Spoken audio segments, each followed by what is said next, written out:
right, we are finally welcoming back you've done a bunch of things since we last talked. I think we talked to you like midway through Loki, which is like what, 10 years ago, it seems like. Yeah, it's been 84 years or whatever. Actually, Michael Waldron joining us again. The Braves hadn't won a World Series yet when we last talked. Since we met last, the Braves won the World Series. The Dogs won the national championship. The Hawks would have won the title if the ref hadn't tripped Trae Young. I'm riding high. We long say that we're very good like Marvel luck, but since you were ready with Marvel, our luck just like spilled over into sports for you. So that's pretty nice. Yeah. I appreciate it. It's weird. It's like you still have that mindset of like, well, we're losers. like we're gonna, but you have to remember, no, we're the champions. Like get it. You have to wash that those bad vibes off yourself and be confident. So what we're going to do today, this is going to be different for Mr. Waldron. Actually, what if we got you here under this guise that we're talking sports, and then we just spent an hour asking you why Tom Cruise wasn't in Doctor Strange? Like that's all we're going to do today. Let's just do that. Let's rehash. Listen, I've got all the stock answers ready for that one, man. I could do that all day. We're going to do a draft. We've talked about this for a long time now. We're going to do a draft of, I don't know. Ken Jack texted me last night. He's like, "What do we call this?" And I still don't know, but we're going to call it, because this was spawned from the Loki idea, which we were going to say like variant sports stories, but I guess we'll say like alternate universe, like multiverse sports stories. Like if you were going to a different universe, how would a classic athlete, a draft pick, a sports story have changed for the different? Right. And I feel like if somebody picks something that you have, but your story's different, I think that should still be on the board. I think depending on how you think it plays out, I think it stays on the board. If we got time at the end, we might have to ask you about Jar Jar's dad, because obviously we'll listen to. Yes, George R. Binks. Yes, George R. Binks. Your interview with our good friends Robbie and Clement, My Mom's Basement. Go listen to that. But if we have time, we may ask you about that. But let's talk just sports. We'll let you go first. You're the guest. Okay. Kenjack, do you want to go second or third? I'll give you the choices. We just did a draft, and I had you go second. I'll go third. I don't mind backing it out. I'll go second. All right. So alternate universe sports stories. You can tackle it any way you want. Okay. Mr. Waldron, you go first. All right. This guy, I was up this morning, just instead of working on writing, this is what I was doing. I had stats out and everything. So when there's a huge plot hole in Star Wars, they're just gonna go on this. Yeah, when Star Wars sucks, it's this. Sorry. All right, so I'm gonna go with the first one. Actually, Chris Paul to the Lakers.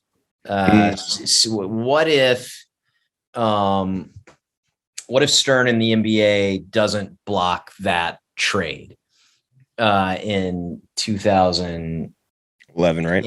Yeah, 2010, 2011. And I was reading back, like remembering the specifics of that. And it was because the league owned, they technically owned the Hornets then. So they were like having to figure out, is this a good deal for the Hornets or does it diminish their value? But it's the Lakers were going to trade Gasol and Odom. Like Gasol was going to go to the Rockets. Odom was going to go to the Hornets, but they were going to get Chris Paul. And so all the knockdown effects of that, to me, first off, I think you get the Lakers instead of the Mavericks versus the Heat in the 2011 finals. Because the Lakers had just won 2 of 3 finals against the Celtics. And then you get Kobe versus LeBron in the finally. Finals. Yeah, finally you get that. After all the puppet commercials for years, the Nike puppets. Exactly. You get that. I mean, the Mavericks won that series, so who knows? Then in 2012, does the Thunders, do they still beat the Lakers? I don't know. The Lakers with Kobe and Chris Paul pretty unstoppable. So do the Lakers make it back to the finals again for another finals matchup against the Heat? And so at that point, are you getting Kobe versus LeBron as this all-time rivalry, this sliding door that we totally missed? Those guys facing off in the finals. And the other thing is just how much would Chris Paul have extended Kobe's career? Yep. With Kobe not having to be the primary ball handler as much and everything. Do they make better signings? Are they like the dominant team in the West instead of the Spurs until Golden State comes around? Does that affect the Thunder? Like does that affect how the Thunder prioritizes? Do the Thunder not trade James Harden because they have to build their team differently to compete with Kobe and Chris Paul? So I don't know. Is Kobe Bryant still playing basketball? Is Kobe Bryant still with us? I think about how I think Kobe might have been the glue holding the planet together, because when we lost Kobe, everything went to hell. That's true. That was December 2019. Yeah. Yeah. January. It was right before the Oscars, 2020, right? January 2020. I don't know why I remember it was before the like. What a gross thing! I remember things. I was at a Chinese New Year party when it broke, and I couldn't believe it. That's the only reason I know it was January. Yeah, it was. It's just like anything involving Kobe. You know, if he was like the plug in the Lost Island that was stopping evil from overtaking the world, is a big what if. So, anyways, that I don't know. That's. I still feel like that's such a big one. So it was. You go ahead. I was going to say, because like I that was on my list, but that's such an interesting one, because you could also, in theory, I actually didn't think about it as the workload thing. That actually changes my thoughts on that a lot, because like the workload on Kobe was so absurd for the rest of his career, where he was just like he was the only guy. But like I've seen people say where they think they wouldn't have won anything. They wouldn't have won, like they would have done nothing more with Paul because of Gasol and Odom. You lose those guys. I just think about, you've got a young CP3.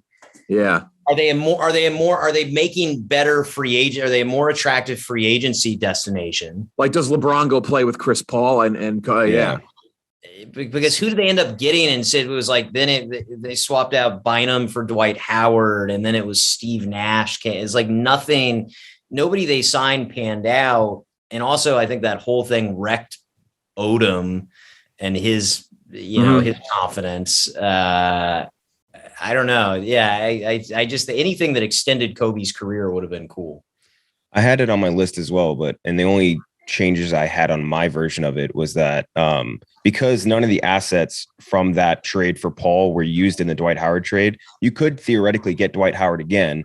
And then your starting lineup is now Paul, Kobe, I guess like Meta World Peace, and Dwight Howard. And like, you don't need Nash in that case.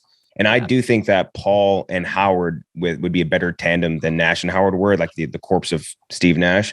Right. So like that, theoretically, maybe Dwight Howard doesn't have all those injury issues. Maybe he meshes a little bit better with the Kobe and like literally MVP caliber Chris Paul. And like, like that trio alone would be devastating in the West, I think.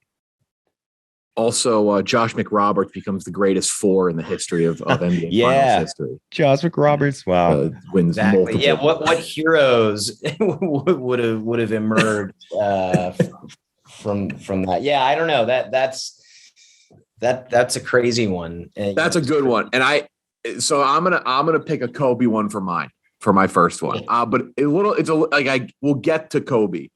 I think it's Pistons draft Carmelo is mine. What if Larry Brown doesn't hate rookies?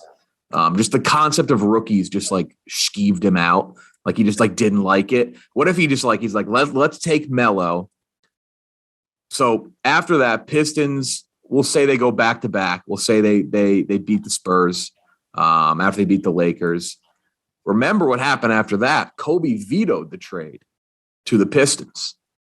The bid agreed upon. Kobe was going to the Pistons. So let's say Kobe now says, okay, this team's incredible. I'm going to the Pistons. So now it's like really the first super team. Like they beat the Celtics to the punch, and you got Melo, you got all of that core defensive juggernaut where they were winning like finals games like 70 points. And like that. Now they got Kobe, and now the Pistons are this like unbeatable dynasty for years to come. Wow. And Carmelo's legacy, like what is very different. Yeah. How do you look at him?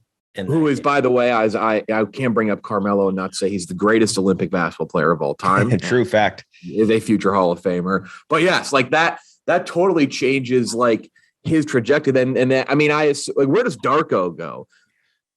He just never gets picked. Like only the Pistons saw the value.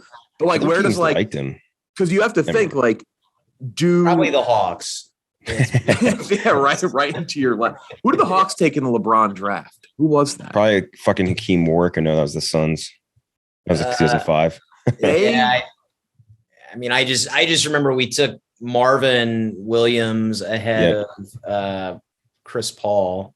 It is right? probably Where's Diao? Wow, in that draft. There you go. The Kobe he was supposed to be the Kobe stopper when he was on the Suns and just never panned out.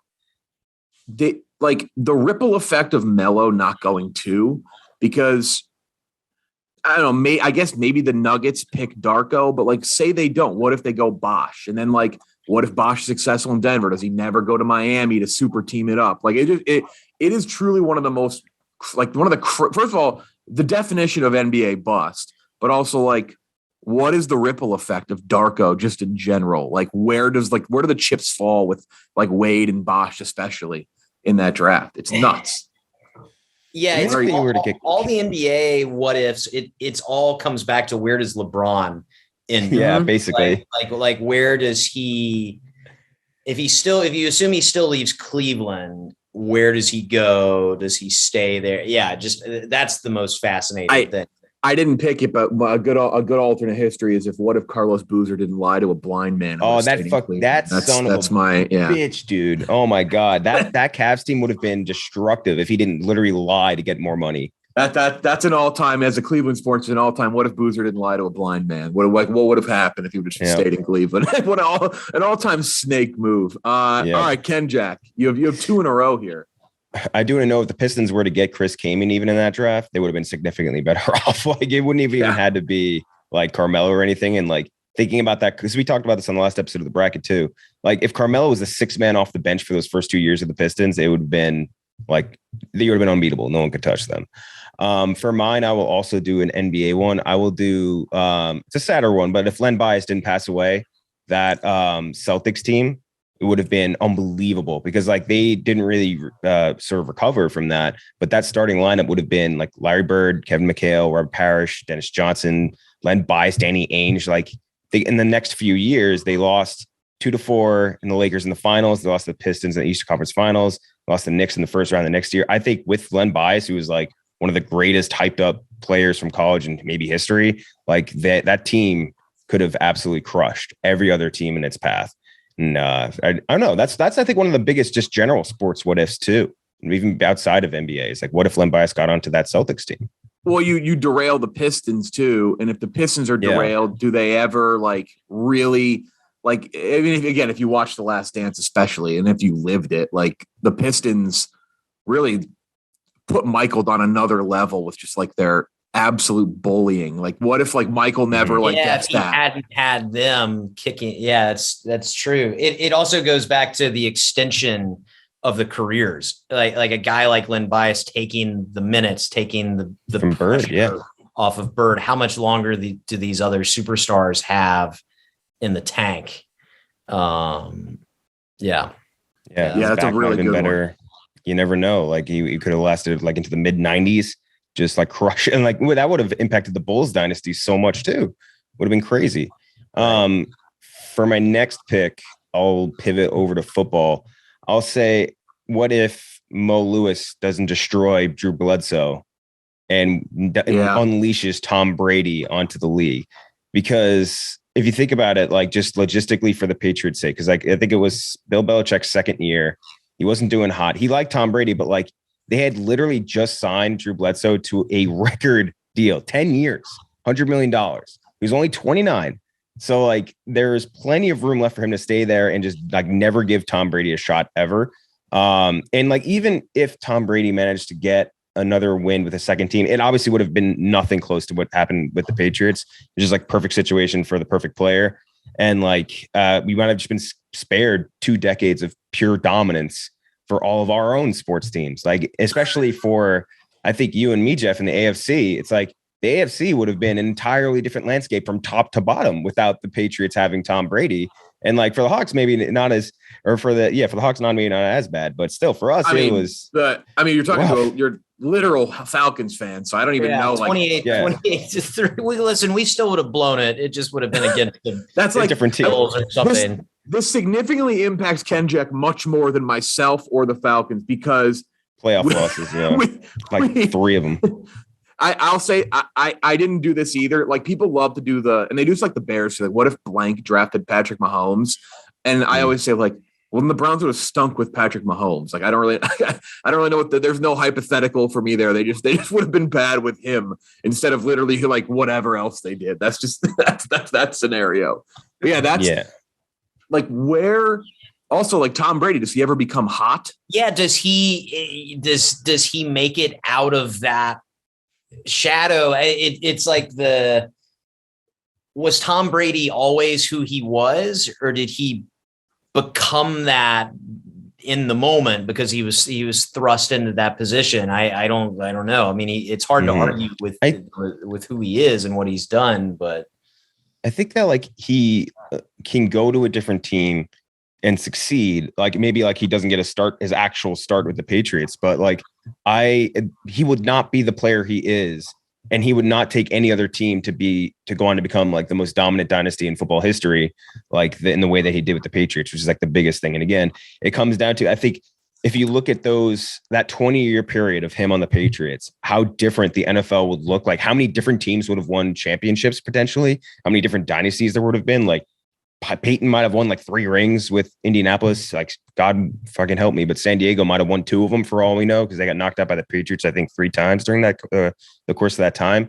And like it just would have completely changed the total goddamn landscape of football as we know it. And it's a damn shame, Mo Lewis, fine player, made a big mistake. Because football is always interesting to me on these ones because, like I said, with like the Patrick Mahomes thing. I feel like the NBA hypotheticals are the easiest because you can really plug and play a player and have them change the team like without even thinking about it twice, because the NBA is such a, I mean, eras are different, but you can truly put something. Like look at LeBron, like coming back to Cleveland, a stinky fucking team, or when he left, like they went from 60-win team to almost no wins. Like that's just like, but NFL, like where does Brady? The situation is so important. Like if Brady even gets traded, like where does he get traded? Like, if you just become Matt Flynn, like, I don't know, like that could very well be the case. It's so tough. The Bills, like they ended up trading Bledsoe to the Bills. Imagine he ended up on the Bills in like the early 2000s. He would have never become the same player, even regardless of his own personal skill. And again, he's not a hot dude. Would he still be hot? Would he still become a hot guy? Number 1 pick, Brady's draft year, Mike Vick. Yeah. Yep. Falcons, we should have known. Was there 7 taken above him or something? I think, right? What was it? He always has like a lead. Isn't the Brady 12? Is it? Yeah. Did I just like put too many ahead of him? I just know the Browns took Spurgeon Wynn. And then the Niners took that really Italian dude. Yes. Who was that? It's like Bruno Panini or something. Yeah. They took like the super Italian guy. It was, Bruno Panini. That was Bruno. Giovanni Carmazzi. Yeah. Chris Redmond, T. Martin, Mark Bolger, Spurgeon Wynn, Chad Pennington. Yeah, not great. That was such an electric time in Atlanta because we traded for that number 1 pick. We made a trade with San Diego to Vic. That's not one of my what ifs, but it was definitely Vic. Speaking of Italian, just by the way, we're only a few days removed. I mentioned this the other day to a bunch of people. We were talking about Jeff Dunham, the puppeteer, and we talked about his character. I think he has retired, Ahmed the Dead Terrorist. And Kenjack, duped me into believing that he rebranded it to Enzo, the dead Sicilian. And I'm still like rattled by it. I was Googling it for 20 minutes in the podcast. Like that's I'm like, wait, Kendra, I can't find a picture of Enzo. And he's like, it's not real. It's not actually a thing that happened. I'm going to go football. I have to go Browns. Why not? So let's say Browns don't move to Baltimore. That's a big, big ripple. Browns don't move to Baltimore. Modell sells the team. Browns hypothetically still get Ray Lewis, Jonathan Ogden. They were drafted the next year. Maybe Belichick stays with the Browns. They'd lost a couple games when the Baltimore announcement happened, but there was such a dark cloud over them. They started 3-1 that year. They were the SI picked for the Super Bowl that season. The people on the Browns from 94 to 95, Ozzie Newsome, Michael Lombardi, who I don't like, Thomas Dimitroff, speaking of Falcons. Wow. Remember Hard Knocks when Dimitroff was just like Lance Armstrong? He was just riding his bike all of Hard Knocks. He had Dimitroff is big. He has like razor sharp glasses. Like he's like a guy who could cut your throat with his eyeglasses. Scott Pioli, Mike Tannenbaum, Jim Schwartz, Eric Mangini, Nick Saban, Kirk Ferentz. That is just an insane organization. So then that doesn't happen. The Buccaneers moved to Baltimore instead because the Buccaneers were supposed to move to Baltimore before the Browns did. So then they moved to Baltimore. Browns, first off, Eagles number 1 pick. They take Tim Couch. Bengals take Achilles Smith. Then the Browns draft at 10, where the Ravens were, McNabb or Culpepper. And now I'm not sad. And actually, we're not even doing this because I don't care anymore. Like my sports life is so happy. I don't even want to do like hypotheticals because the Browns just won multiple Super Bowls with Dante Culpepper or Donovan McNabb maybe. That is the ultimate one for me. I had to pick at least one Cleveland one. The Browns not moving is up there. I think about the Ravens have such, and I guess it's just Ray Lewis and all those guys who came in. It's just so funny to think that the Ravens, who have such a identity as just like a hard ass team of winners, really, it's just the Ravens are always there. They're always like an organization, a team not to be fucked with is kind of how it feels. And it's like, how did that spawn out of the Browns? And how long did it? And they weren't good for the first couple years in Baltimore. Like, yeah, it's just weird. It doesn't make sense. And then it's all Tony Siragusa. Yeah, it's the goose. The new Browns just became the old Browns. They like the new Browns too. There's like this. It's not like a known thing. It's like out there, but because of how good the Panthers and Jaguars were off the jump as expansion teams, it basically kind of screwed the Browns because the Browns were given less money as an expansion. It's this whole like ripple effect of like the timing literally could not have been worse. Like the Jaguars and Mark Brunell's fault. Is that it is? Yeah. Which I always forget that Jaguars team was the best team in the AFC the year the Titans made the Super Bowl. And I forgot they beat the piss out of them. They beat the Dolphins 62-7 in the playoffs that year. And then they lost to the Titans. That was Tom Coughlin, right? He was They were good too. By the way, there are some hypotheticals where when you think about what would have happened after this, like the answer is nothing. People love to tweet. People tweeted at me the Gordon Hayward shot against Duke. They're like, what would have happened if Gordon Hayward shot went in? And I'm like, Butler would have won. I don't know. I literally thought about that one. I was like, it would have been cool. He still would have gone drafted probably by the Jazz. I really don't think there's any ripple effect. Like I think K would have still won another title a few years later. Like Gordon Hayward still would have left. Like it wouldn't have made him stay. Like what if Gronk catches that Hail Mary against the Eagles, right? Like does that really effectively change anything? Not, I don't think so. Like Wentz, still I don't know. It's like what it's another Super Bowl for the Pats. Yeah. All right. You have back-to-back picks. All right. So I'm gonna go to college football. And this one is, what if Cam Newton doesn't leave Florida?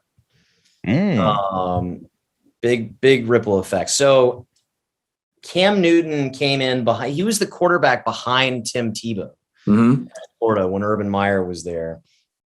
And he left after the 2008 season for he got in some trouble, but the big reason was that I think Urban Meyer, he kind of anointed John Brantley as Tebow's successor. John Brantley was a Florida legacy. His dad had played there and everything. And so Cam went off to junior college and then went to Auburn and had the fucking best season anybody's ever had as a college quarterback. So if Cam stays at Florida in 2009, which is Florida had just won 2 of the last 3 championships. They just beat Oklahoma in 2008. In 2009, Florida was undefeated going to the SEC championship. That was the game they lost where Tebow cried. Mm-hmm. And then Alabama, Saban went on to win his first title. Does Florida win that game? Because Urban, does he deploy Cam Newton the same way he had with Tim Tebow as a freshman?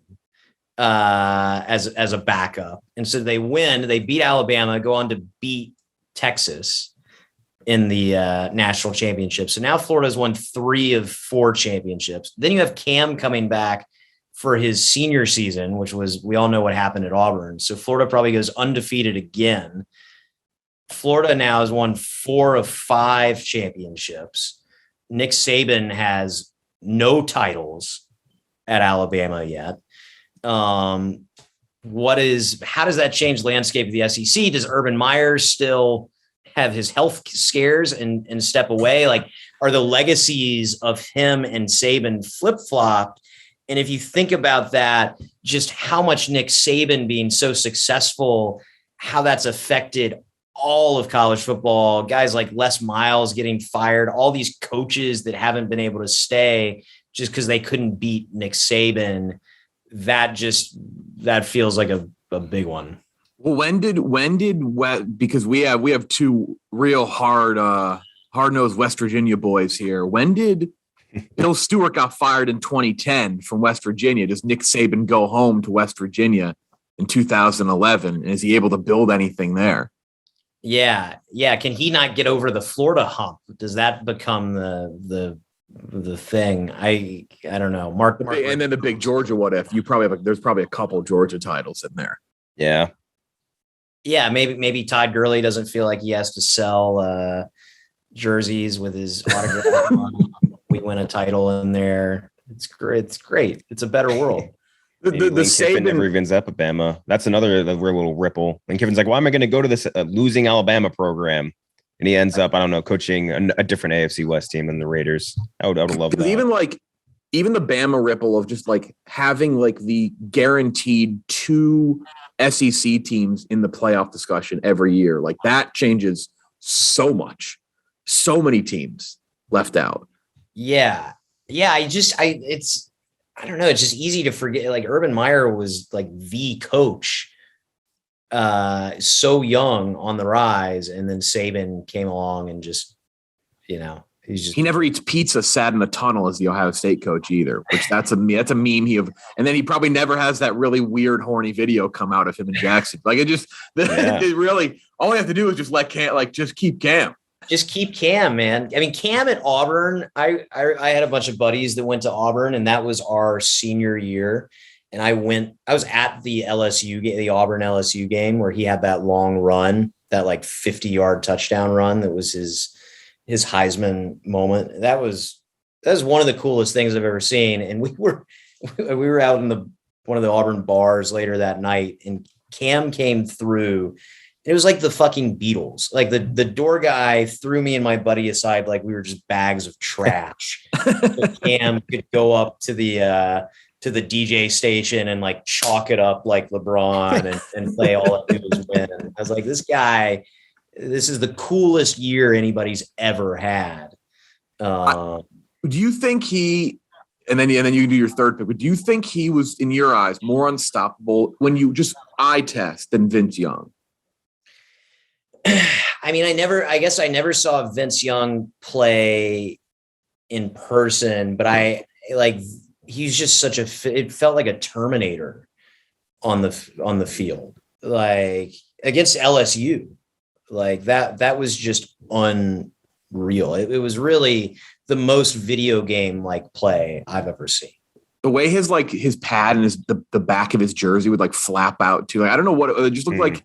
It looked like he kicked into another gear. It was just nuts. All right, first pick of the third round. Okay. All right, I'm gonna go. What if I'm going to golf? What if Tiger had never gotten injured? So that was my next one. So do you mean like when he was hurt, when he beat Rocco Mediate in the the ACL injury that I guess, and I guess I'm kind of assuming that all that stuff was a cascading effect, that like the fucked up knee led to back problem, it was all a compounding thing for him. So Tiger was hurt. He was 34 when he was injured. Jack Nicklaus had 12 major wins before he was 34. Tiger had 14. So Tiger had 2 more major wins before he was 34 than Jack Nicklaus. After Jack turned 34, he won 6 more majors. Tiger obviously has only won 1 because he was injured. But if you just take that same, he won 2 more majors than Jack in those first however many years, that would mean he wins 8 more majors after 34. So that would put him at 22 majors just right there. But then also look back at the PGA. At that time, there was actually not a ton of competition as he in the first half of the 2010s.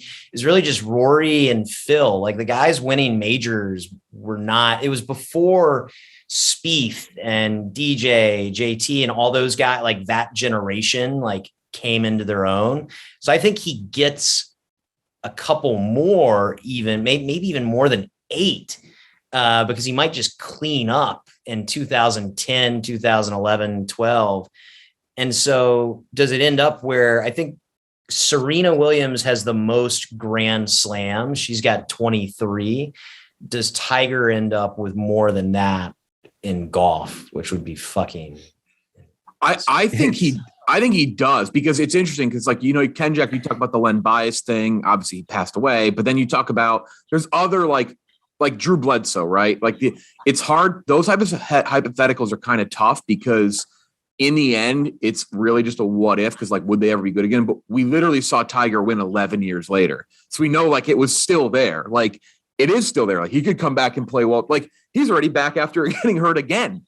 And dude, he just got offered what? He just got offered nearly $1 billion deal to join Live Golf. He's still killing it. He's crushing it, man. Here were some of the names. And obviously the next year he lost to Y.E. Yang, but you're right. Some of the guys that ran golf the next couple of years, and they're good golfers, but Louis Oosthuizen, Trevor Immelman, Stuart Sink won. I love Stuart Sink. Great hat, tan line. But Charles Schwartzel, these are Keegan Bradley, Darren Clark, good golfers, but they're guys if they're playing, I guess Y.E. Yang beat him, but that's the flukiest of all. But that was also, was that part of the injury too? Yeah. Webb Simpson, these are guys that Tigers beat.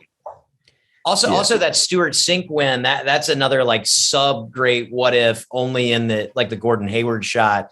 It would have been cool. That was the British Open that Tom Watson was leading wire to wire, and he missed a 5-foot putt to win it. I think he left it short. So Tom Watson. He was 59. The next oldest major winner is 51. If you're 59 years old and you've won majors before and you're leaving your 5-foot putt, I think he left it short. It's that ball should end up off the green or in the hole. Just hammer that putt, Watson. I want to add the ripple that I still want in your hypothetical for Tiger Woods' sext things to come out, because his sext were some of the funniest things I think I've read in my entire adult life. They're so goddamn funny. Does all that still come out? Who knows? Yeah. That might reshape your entire personality without knowing all that. Exactly. Yeah. There's one guy out there who's just not funny anymore. He based all of his humor growing up off that one story. Yes. I'm gonna dip back to football. I'm gonna go no tuck rule. Ooh, yeah. Raiders win. Raiders go to the Super Bowl. Tough to say. Would they have beat? Do they not come out as a team? You know, how do the Raiders come? But I think that Raiders team was good. I think that Rams team was good, but they weren't as good as the greatest show on turf that beat a couple of years ago. Like, obviously the Patriots had a good recipe. I think that Raiders team was obviously really good. Like, there's no reason to think they couldn't have been. So let's just say the Raiders win the Super Bowl. Raiders beat the Rams. Next year, John Gruden never goes to the Buccaneers. So then the only reason the only thing standing in the way the next year for the Raiders is the fact that John Gruden just knew everything that was going to happen in that Super Bowl. So then the Raiders win 2 in a row. No Super Bowl hangover the year after that. Maybe Gruden never gets injured, reigning MVP. Raiders don't go 4-12. Super Bowl hangover is like one of the worst things that can happen to your team, obviously. Raiders win like a couple of Raiders become a dynasty. Yeah. Buccaneers never get that Super Bowl. Our coworker, Stephen Che, is not a thing. Like, Che is irrelevant. He never gets that Super Bowl at a young age. Like, it's just, crazy ripple on that one. As much as I hate the Tuck rule because it has fucked over the Chargers multiple times, I would rather the Tuck rule exist and that Raiders dynasty never happen, because I hate the Raiders more than any team in the NFL. And I love the fact that they have like a 22-year drought or 22-year playoff win drought, let alone the one going back like 50 years for their last, or since 82 since their last Super Bowl win. So I'll eat that crow for that. I'll cut off my nose to spite my face or whatever. Also, if the Raiders are a dynasty, does Jamarcus Russell, where does he go? Like, does he go to a franchise that isn't a shit show where he can actually take advantage of how talented he was? That was also Calvin's draft. So it's like, So does it go Lions? Does it Jamarcus Russell to the Lions, but then Calvin to the Browns? And Calvin Johnson has the same exact career. But I'll say it again. That's true. Actually, he would, because that is true. Because like Calvin, you can make that joke. It's like Calvin was still Calvin on like bad teams. So Calvin would have still been great. But I'll say it again. The Browns records would all be the same. They'd be the same. Yeah, it would be throwing to him like Brady Quinn, like Derek Anderson would be under and overthrowing him. Yeah. Well, and to his credit, you give me the Browns ended up with Joe Thomas. Not exactly a losing bargain for them either. Yeah. Very love that Joe Thomas. Crazy good. Holy shit. I'm just like looking through that draft list now. That is an insane draft. Yeah. Patrick Willis, Marshawn Lynch, Revis, even like Lawrence Timmons was like an incredible player. Dwayne Bowe. Oh yeah. All time right there. That's what an incredible team. Ken Jack, back-to-back picks here. All right, for my first one, I'll do LeBron goes to college. I think that's another one of like the all-time sports list. I mean, I feel like the consensus is that he would have went to Ohio State, but like it wouldn't, I think, really matter for at least for me. The college basketball implications aren't as big for me as what it would do to the NBA, because in this theoretical, the Cavs would likely have had a better pick than 10 overall. But like, what if he went to, in 2004, the Magic, the Bobcats, the Bulls, like any of those teams, like the entire landscape changed. Dwight Howard is on one of those other teams, probably not the Magic. I would assume if they came out at the same time that LeBron would be first and Dwight would be second. And that would mean that he's on the Magic and that Dwight Howard's on the Bobcats, which would totally change the dynamic of the NBA too. But also, like, you guys could attest more to how it would affect college basketball, because I'm sure that would also, he was dominating pros when he was in high school, like on those camps. Like, he would have absolutely destroyed every single bit of NCAA competition. Oh, he would have. I mean, he would have done insane things to the landscape of college basketball. Ohio State, I don't believe, made the tournament in 2004. I could be wrong. No, they did not. They were about to get good with Odom and Conley and those guys. Yeah, I forget the year Thad Matta went there, but I mean, it wouldn't have mattered. Like, they would have been a 1 seed. Like, they would have been so transcendently good. Like, it would have been absolutely nuts how like good he would have been. That is one of those. I'm obviously glad he didn't, because he played for the Cavs. But like, I would have, like, a guy like that, to see him dominate college basketball would just, I don't even know like what that would have looked like. Like, I don't know how that would have looked. It's hard to conceptualize. Yeah. Also, you think about just LeBron's, like, his talent and his physical tools are going to be what they are no matter where he is. But his psyche, how does that affect his psyche, whatever happens to him leading a team through the tournament? Does he win? Do they win? Like, does he win a national championship? And does that affect how he operates as a player in his first years in the league? Like, I don't know. I guess the question is just, how much did having all of Cleveland on his shoulders as a guy who never played at high level, even college competition, how much that affect just his foundational psyche moving at forward? 18. Yeah. It's crazy. Maybe he would have beat, as a UConn fan, he might have beat UConn on the national title that year, man. They would have beat UConn. Yeah. Could have like literally anything could have happened. Would have changed the entire scope or landscape of two different major sports leagues, I guess, between college and NBA. Yeah. What if he went to Georgia? Yeah, exactly. What if he went to Georgia? That was obviously number one on his list. That's a big one. Maybe the Hawks straight up in 04. My favorite, my two favorite Georgia basketball players of all time, Sundiata Gaines and I believe Mark Bliss. Great name. That was a guy. Those guys, so they were there. Well, Sundiata Gaines was there when that year that they went on that run to win the SEC championship. Because a tornado hit the Georgia Dome. I was at that tornado game. I was really. I was in the Georgia Dome with my buddies, and we were drunk, and we were like, Georgia was supposed to play Kentucky in the late game, and it was like Vanderbilt versus somebody was playing, and they went into overtime. And I remember, I think my dad called me and was like, "Hey, there's about to be some bad weather." I was like, I'm in downtown Atlanta. Who gives a shit? And then the next thing you know, these guys are playing, and it was literally that thing you always hear, like the train sound of a tornado, not the siren, like the fucking wind, like. And the Georgia Dome roof, everybody looks up. The players just stop playing, and everybody looks up. It's like in a alien movie when everybody's playing baseball and they look up as the asteroid crashes. Everybody looks up, and the roof of the Georgia Dome is like ribboning and ripping off, and the giant lights are swinging.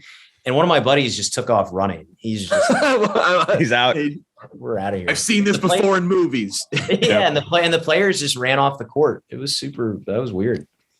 Yeah, Jesus, that must have been scary. What if that tornado had come straight through the Georgia Dome and killed me? I wouldn't be exactly on this. We wouldn't be doing this podcast right now. Yeah, exactly. That's an easy hypothetical. Yes, we would not be here right now. All right, I got a back-to-back, so I'm cut between two on this because I want my last one to be a vanity pick. So I'll do the 49ers drafting Rodgers because I think that's one where it does shift a ton. I think not only just for the scope of football and everything like that, but like for Aaron Rodgers' individual career, he didn't play for 3 years, and he's already like considered one of the best quarterbacks of all times and has like most of the bulk stats to like back it up. Add 3 more years onto that resume, and like to whatever you want to say about the 49ers and how they had handled it, like they drafted a lot of good players throughout that, like I would say mid 2000s to the 2015s. They just made the mistake of picking Alex Smith over Rodgers.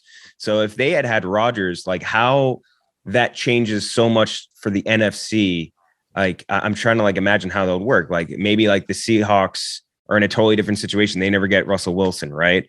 Like the Cardinals, like that could have had a ripple effect. They never get Kyler Murray. Like it could really just, I think, change up everything about how the NFC picture turned out. And I think it would change a lot for Rodgers' career as well. Because again, adding on like, and those Niners teams were still good with Alex Smith at one point too.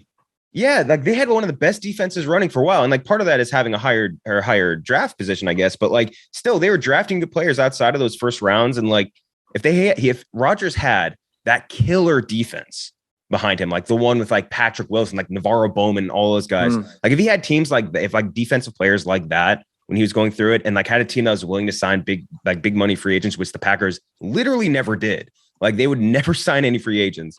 Then I think that there'd be a totally different situation. Like he could have like multiple Super Bowls. He'd probably still have a ton of MVPs, but again, his bulk stats would be so much better, because I think in those first 3 years he had all of 200 yards because he only played in like one backup game or something. So I don't know. That's one where I think about that a lot, especially because also Rodgers, huge 49ers fan. Like he would have loved that. He's throwing to who? Like Crabtree? Like who are, I'm thinking who the receivers are. Vernon Davis. Yeah. He's not a spiteful man. He like him and his family get along now too, maybe. Like, I don't know. Like that could be the ripple there. Yeah. You know, they hate each other. All right. I'll speed through this because we're in the final stretch of time here. But my next one, Eli Manning stays in San Diego. But I'm going to focus more on the fact that Big Ben goes to the Giants, because it wouldn't have been Rivers, because the Giants openly really, really liked Big Ben. And so Big Ben goes to the Giants. And I think the Giants just won a lot more Super Bowls. Like, I think that's what the outcome is on that. I think Eli was great in those 2 years, and Eli had some really good seasons. And I think Eli gets a little worse rap than he deserves for his like stats. But there are some years where like they had good teams and he got into the playoffs and he sucked ass. Like there were 2 years where the 2 years, I think they lost to the Eagles and then somebody else in the first round. And I think like his combined stats are like 0 touchdowns, 5 picks. And I think Giants win like 4 Super Bowls, maybe with, I know that's crazy to say, because like giving any team an extra bowl is still a lot, so hard to do. But I think Giants win like 3 or 4. So that's my ripple on that one. Last 2 picks for you, Michael. Last 2 picks here. Oh shit! I think I've run out of my picks, but I've got one, which is just what if Dale Earnhardt had not died in February? The Intimidator. Just how much better would life be? Would 9/11 have still happened? You never know. What the ripple of Dale Earnhardt not dying. Oh, have you ever seen the picture of Dale Earnhardt storming Normandy during D-Day? Yes. I mean, think about that. Like he could have done the same thing. Hughes would have been on that plane, stopping everything from happening. You never know. The Intimidator was an American hero. I don't think you can write multiversal movies if you've never seen the Dale Earnhardt Normandy picture. I don't think that's that's the ultimate, like that's on the Mount Rushmore of like a president riding a velociraptor with an Uzi or something. Yes. Like that stands above all of the others. So yeah, I don't know. I mean, that's I don't know. It'd just be cooler if Dale was still around. And then I'm trying to think of what. I mean, I really kind of ran out of them. I guess. What if the Hawks never win that combined Player of the Month award or whatever that was? Because I think they win an NBA title if that didn't happen.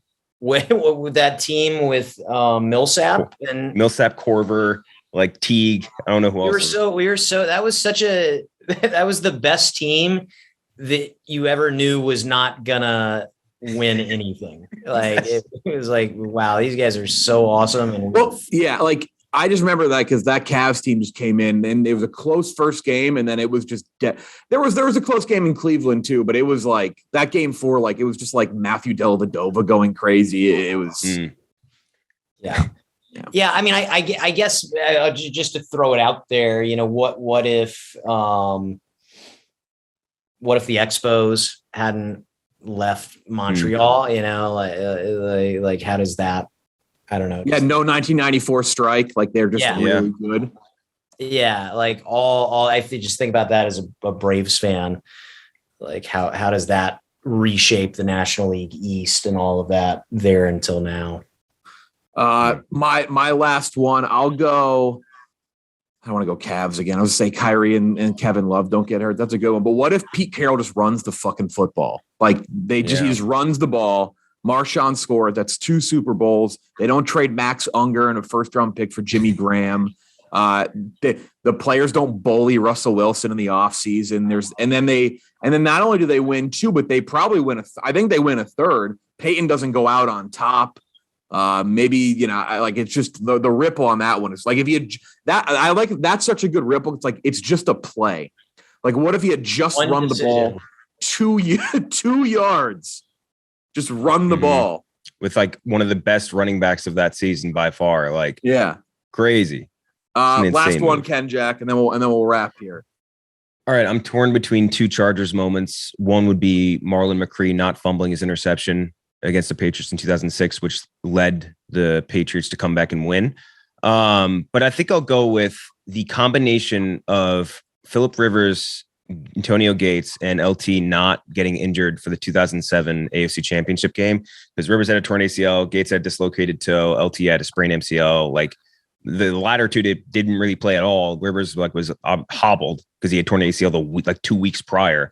The undefeated Patriots that year, they were only up 2 going into the fourth quarter, and that was against literally almost no one there. It was and I think with the 3 biggest producers on offense healthy, it's one of those things where it's who knows? And it's tough to say they obviously would have beat the Giants, because the Giants beat arguably the best football team to have ever existed that year in the Super Bowl. But I think that they were better matched for the Giants when healthy, especially just on the defensive end. So I think that team could have won a Super Bowl. Was I the think Chargers offensive line good that year? It's that's the difference, right? They were pretty good too, yeah. But the thing is, they just weren't. The offensive weapons weren't there. You don't have LT who just broken every running back record who had ever existed. Antonio Gates, the best tight end they ever had. Was that VJax? VJax was on that team. Yeah, I think he had 90 yards that game, and it's him and Chris Chambers. It's not a very healthy offense without them. And he actually, who I think was probably started in one of his early seasons in that game was Michael Turner, who ended up going to the Falcons, being amazing.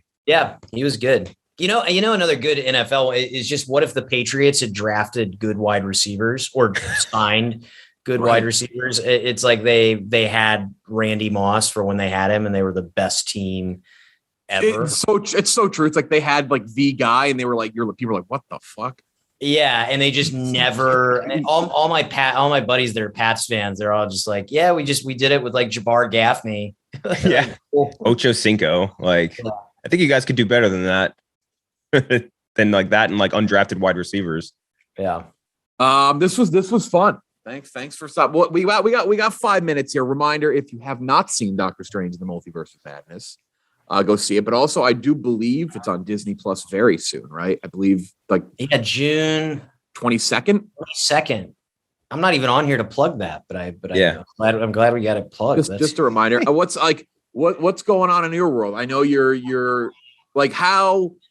I know Loki. We have Loki season 2 in the works. Is there one that you're on more than the other? Because there's also Star Wars, obviously. I'm on all of them. I'm on. I guess my focus maybe a little more on Star Wars. Loki. Eric Martin, who was one of our writers last season, is the head writer of this one. But he's doing a great job, and so I'm focusing on that other little space thing. How I know you can't tell us literally anything, but obviously you're deep in research. You would not have referenced George R. Binks to Robbie Fox, but how firm are plans on that now? Is it still pretty fluid? Because I know they just had Star Wars Celebration. They really didn't tell us anything movie wise. Yeah, it's still, look, I was focused on Doctor Strange down until the absolute wire. And I'm still I still wake up in the night and I'm I got to write fucking lines for that, right? I got to write ADR. So it's still relatively early on, trying to figure out what we want it to be, but just stoked to be working with that team and also to be doing something different out of the Marvel universe, which I've been in for the last several years. I have a question that I found on TikTok. I don't know if you want to answer it. It was specifically geared towards Multiverse of Madness. Great. Let's see. Yes. The Marvel movie Doctor Strange Multiverse of Madness. Okay.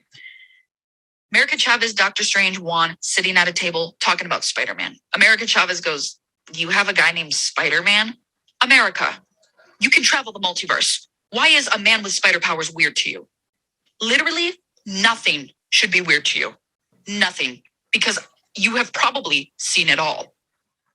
This happened with Ant-Man. They mentioned Ant-Man. Yeah, so that was the basis of the question. But anything to respond to this? Why are you gonna come at me like that? I'm sure this disgruntled fan. She took her glasses off. She was fucking serious. She was pissed. She makes a valid point. I'm glad that what we're doing is inspiring folks to create content of their own. And as crazy as shit as you see in the multiverse, when she hears Spider-Man, she's like, okay, that's a guy with 8 legs, like and however many eyes, I think that's what she's picturing.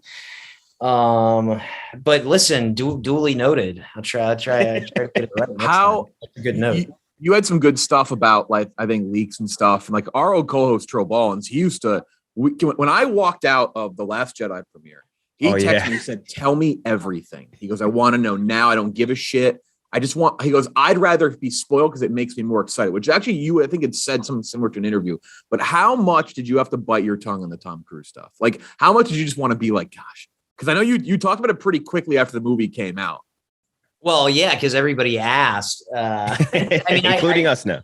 Yeah, I love Tom Cruise. I'm wearing a Top Gun shirt that I just owned because I like Tom Cruise, and I'm a fan. I think that, you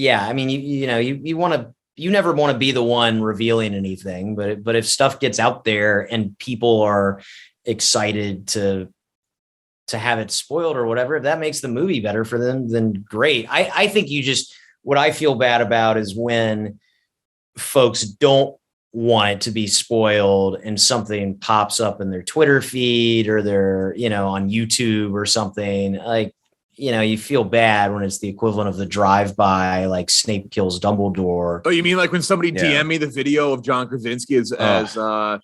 Yeah, that was awesome. Richards. That was as it was meant to be seen. Yeah, exactly. It meant to be seen as like that was our vision. Yeah. Yeah, exactly. So it's a balance, I guess. But hopefully, if you don't want stuff spoiled for you, probably just stay off the internet. That's yeah. Yep. I think that's the only mute everything on Twitter wherever you can do it. There's ways. Last thing, let's create a clickbaity headline here. What's the percentage that Dexter Jettster is in your Star Wars movie?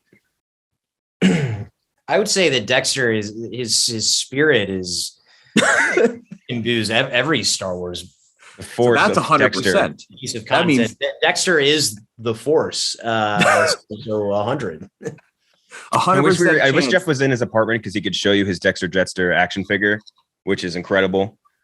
That's great. My Attack of the Clone shelf is just it's going to show up in Obi-Wan. That's I mean. Are you saying that like No, but like, how cool would it be if you were doing Obi-Wan to totally like fade in? It's like the season 7 premiere of Mad Men that opens on Freddie Rumsen's face, but just from black on Dexter Jettster's face, and he gives some monologue that like makes you cry, and it's the episode that really.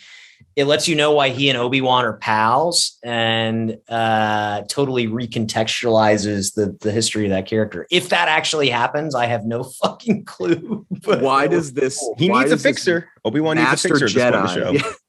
Why is this Master Jedi best friend with a 50s diner owner? Like, why? Right? You want any Jawa juice with that, hun? The greatest line in cinematic history. It is my favorite thing of all. Okay, so 100% because Dexter Jettster is in every Star Wars movie already. Yes. You just don't know it. Exactly. You just don't know it. Thank you so much, man. It was great talking to you. We'll talk again down the line. You got so many. You have so many projects.